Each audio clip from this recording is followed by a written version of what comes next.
And a very warm welcome to Policy Watch, our weekly show that keeps you abreast of all the major economic developments of the week.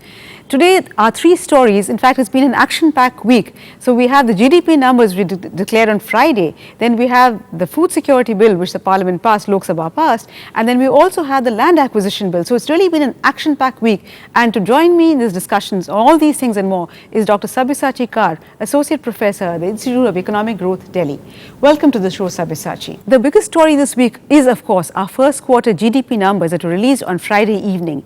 It may be recalled that earlier the year, the government had decided that all such information that is likely to impact the markets will be released only at 5:30 in the evening, as against the forenoon earlier. Well, going by that, the numbers were certainly a wise move. The GDP growth in the first quarter of the current fiscal was just 4.4%, as against most estimates of at least 4.6%. Fortuitously for us, it seems the government took a very wise decision, because the release came late on Friday evening, and it was Friday. So by the time the markets open on Monday, they would have had time to digest all the bad news, and hopefully they would not react in the way markets invariably react, knee-jerk reaction. We'll ask Sabyasachi for his analysis of the numbers, but first, this bureau report.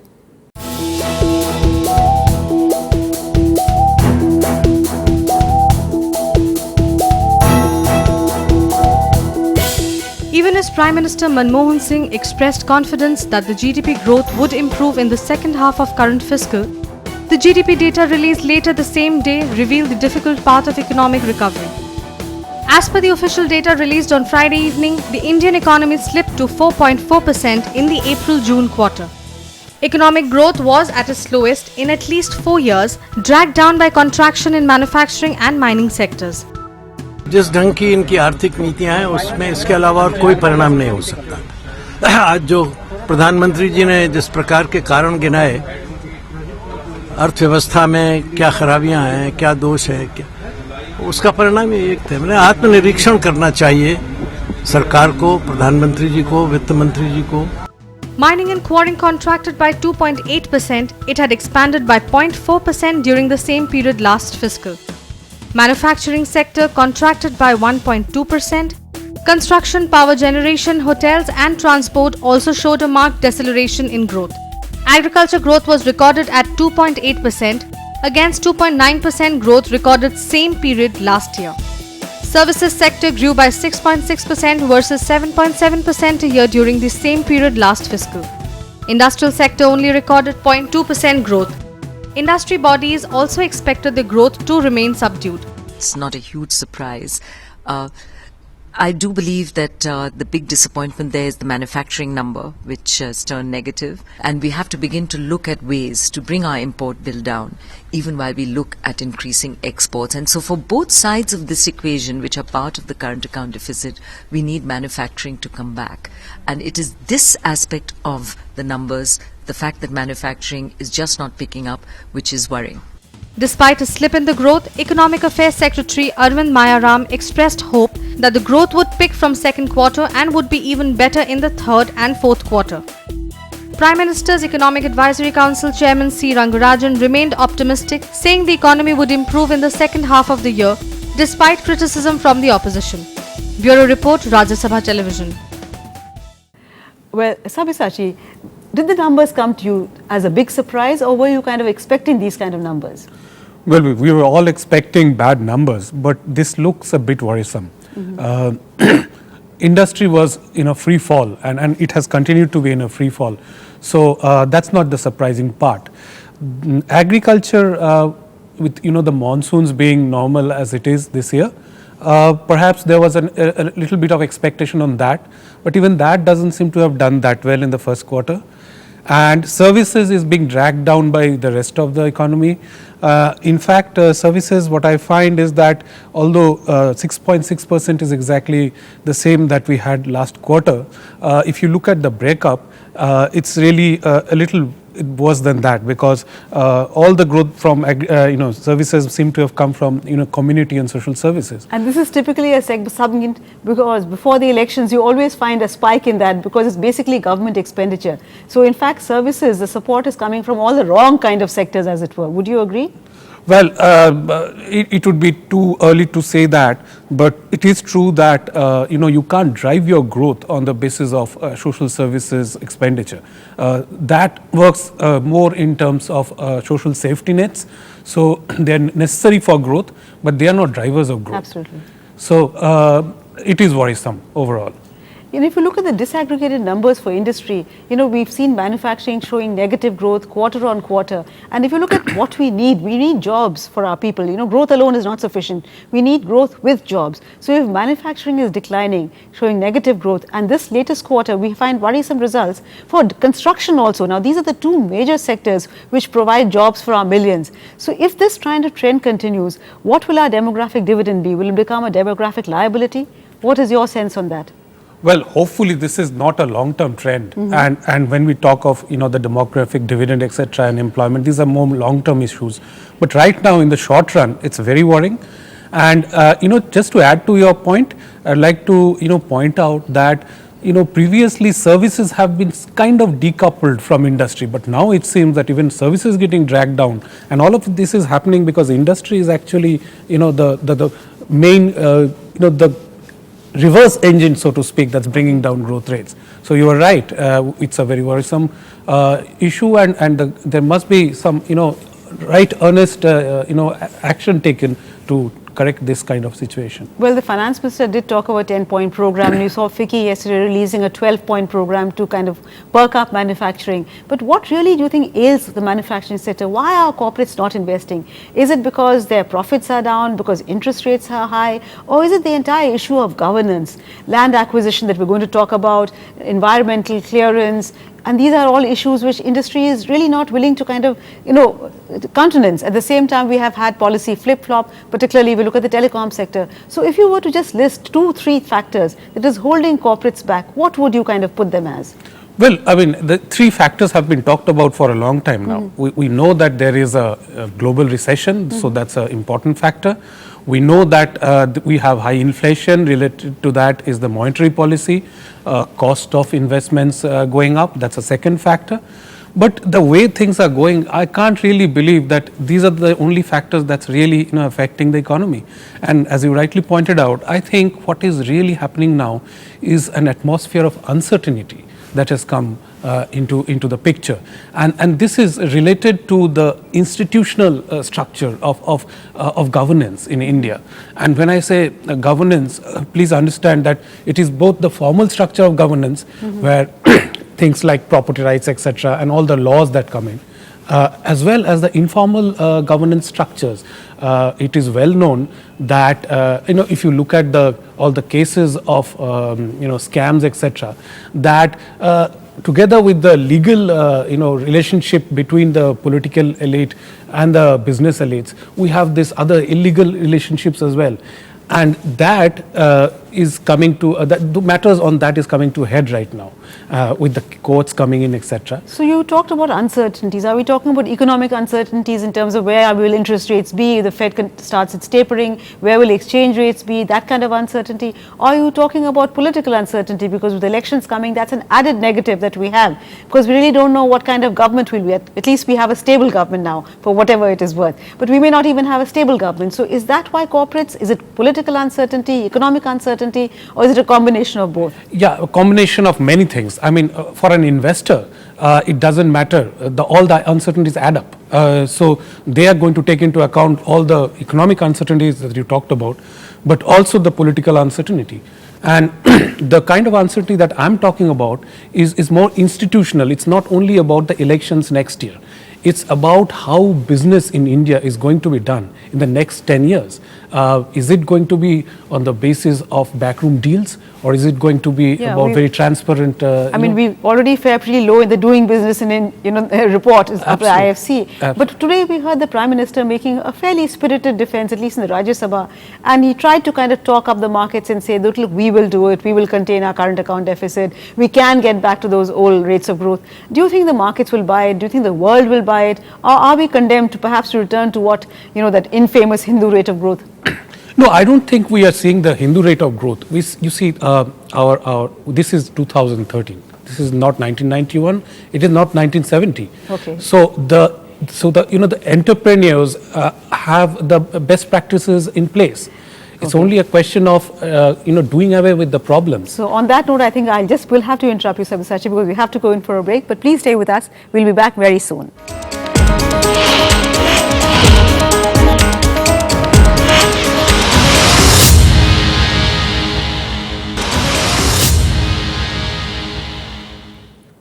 Welcome back. Well, the National Food Security Bill 2013 was finally passed by the Lok Sabha after a debate that lasted over 9 hours.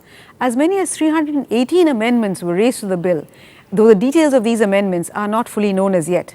The bill replaces the ordinance on the same and makes a right to food a justiciable right. That is, it becomes a legal right that makes the state liable in case you do not get the food assured under this scheme.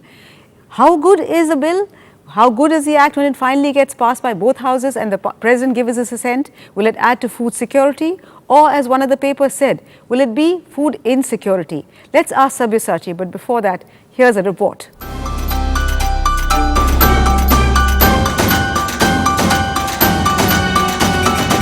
bill as amended is passed.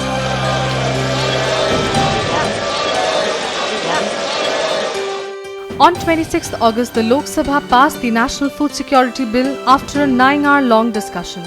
It's a big victory for the ruling UPA combination and its chairperson Sonia Gandhi, who was instrumental in pushing through its important legislation. आज सदन के सामने एक बड़ा संदेश देने का ऐतिहासिक अवसर आया है। देश और दुनिया के लिए एक ऐसा संदेश जो बिल्कुल स्पष्ट है और बिल्कुल ठोस है कि भारत अपने सभी देशवासियों की खाद्य सुरक्षा की जिम्मेदारी लेता है। The food security law will cover more than 2/3 of India's population. It is expected to plug the leakages from the public distribution system. Entitlements of existing AAY households, however, will be protected at 35 kilograms per household per month, as they constitute poorest of the poor. Subsidized prices, rupees 3, 2 and 1 per kilogram for rice, wheat and coarse grains for a period of 3 years from the date of commencement of the Act, and to be reviewed later. As expected, the House was sharply divided over various provisions of the bill. As many as 318 amendments were moved by various parties. Some of them insisted on voting and division that prolonged the passage of the bill. Principal opposition party BJP questioned the timing of the bill as the country will face an election in less than 1 year. अगर आप food security 100% लोगों को नहीं दे सकते, अगर आप हिंदुस्तान के किसान की टैलेंट का, उसकी मेहनत का पूरा उपयोग नहीं कर सकते और उसको वाजिब तौर पर उसकी मदद नहीं कर सकते, ये फूड सिक्योरिटी बिल महज एक कागजी रह जाएगा। आप आगे आने वाले समय में इसके लिए कहाँ से लाएंगे? बजट में कितना प्रावधान करेंगे? कैसे करेंगे? हम जानना चाहें, हम आपकी मदद करना चाहते हैं। देश को अन्न सुरक्षा के मामले में पूरे तौर पर सुरक्षित करने के लिए मदद करना चाहिए। Samajwadi Party leader Mulayam Singh Yadav, who described the bill as anti-farmer, sought amendments in the bill to address the concerns of the states. खाद्य सुरक्षा बिल लाने से पहले देश के राज्यों के सभी मुख्यमंत्रियों को बुलाना चाहिए था और मुख्यमंत्रियों की राय लेनी चाहिए थी। The apprehensions of politicians are shared by some experts too. We often quote that 46% of India's children below 5 years of age are malnourished, they are stunted, they are worse than sub-Saharan Africa and so on and so forth. Whether this food security bill can tackle that mammoth problem of the country, I'm sorry, no, not at all. Not even touch the fringes of it. Because the basic causes behind malnutrition are different. Access to sufficient and nutritious food is one part of the story, which is not more than 1/3 of the story. The centre will determine the number of beneficiaries in each state as per the census. But states will specify the guidelines for identification of priority households. The centre will provide assistance to states in case of short supply of food grains and also provide assistance for intra-state movement, handling and margins paid to public distribution shops. The successful implementation of food security law is considered crucial for UPA's fortunes in the upcoming general elections. With Krishnanand Tripathi, Rajya Sabha Television. The bill as amended is passed.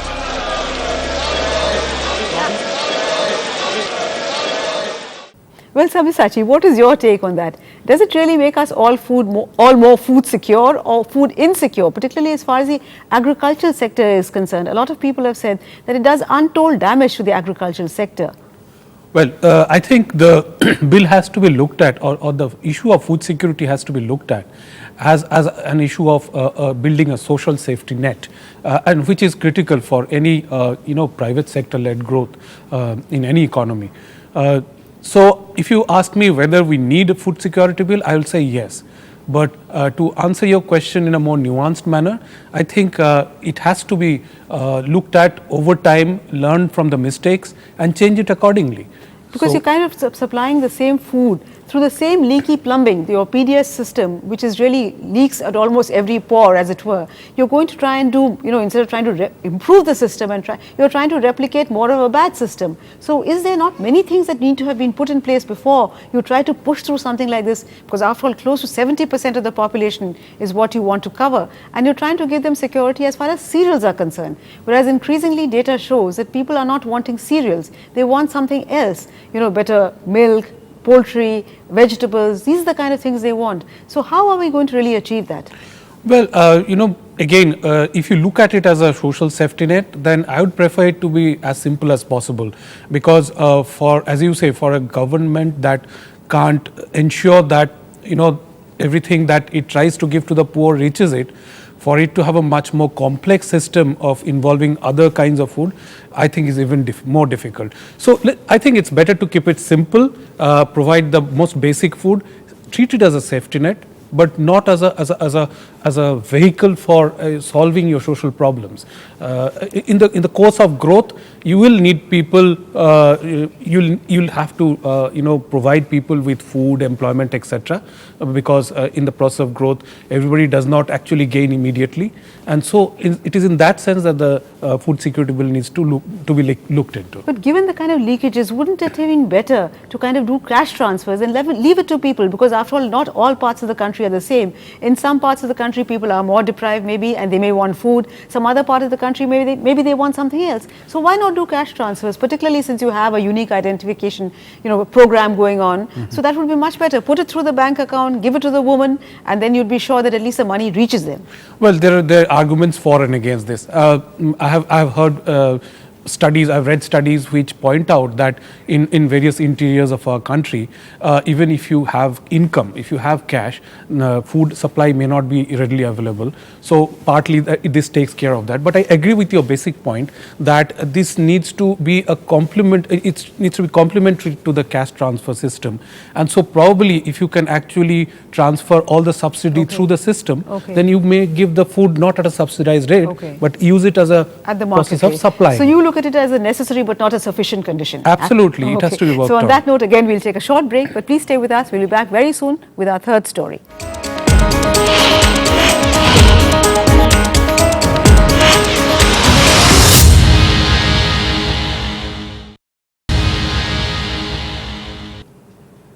Welcome back. Well, the UPA government has notched up a unique achievement. They've got not just one bill passed, but a second one. The second one is the land acquisition bill. What does this mean for industry? Yes, the rights of those who are displaced do need to be kept in mind. But is there a balance between the rights of industry and the right of those dispossessed? We'll ask Sabyasachi what is his take on it. But before that, a bureau report.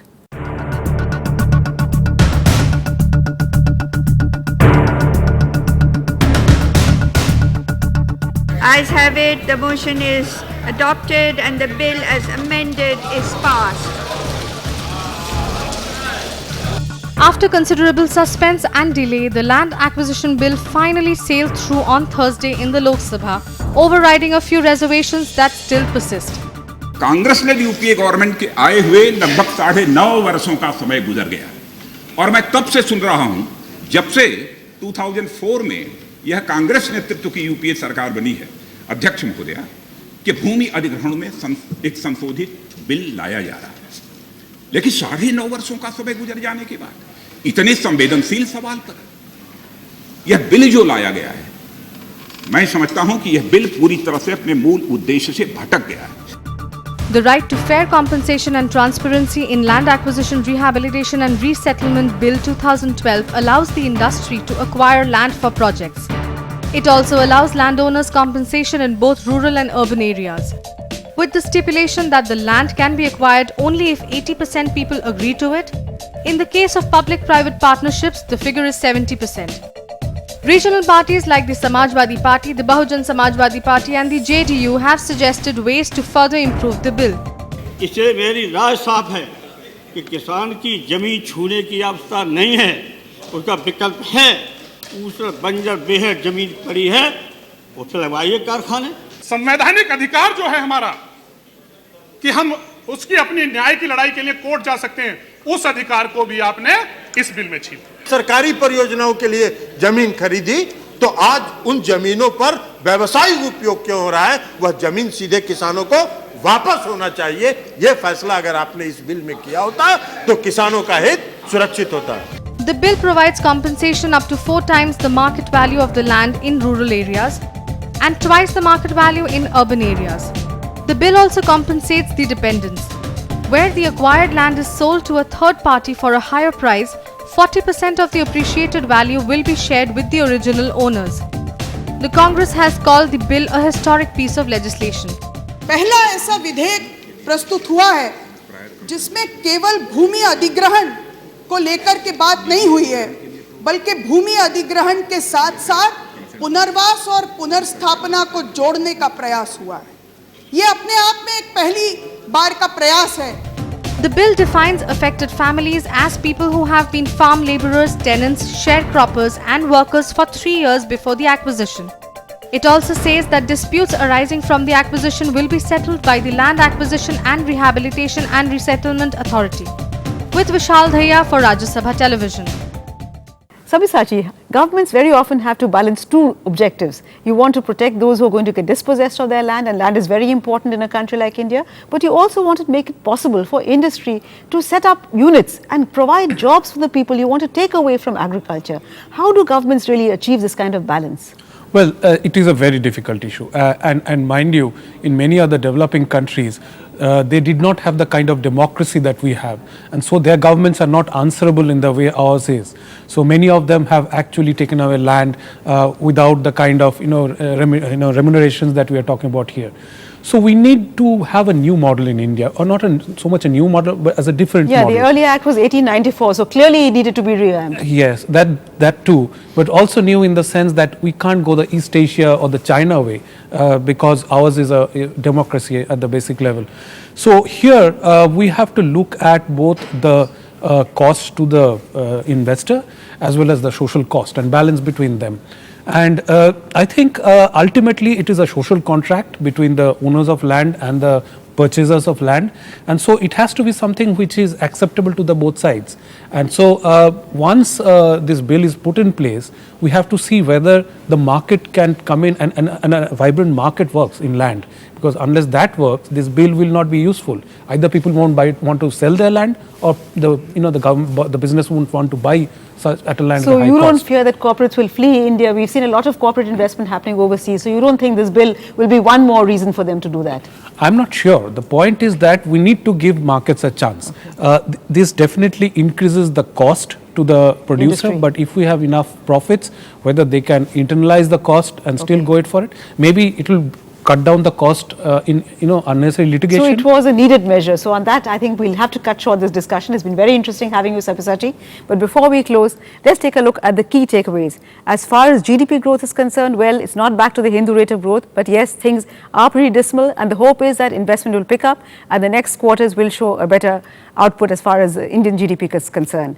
As far as food security is concerned, it's something that was long needed to be done. It's how we manage the mechanics of it. That is what really will make the difference. On land acquisition, Sabyasachi is hopeful that yes, it is a land acquisition bill which needed to come. It was long overdue, and how industry and society manage that social contract remains to be seen.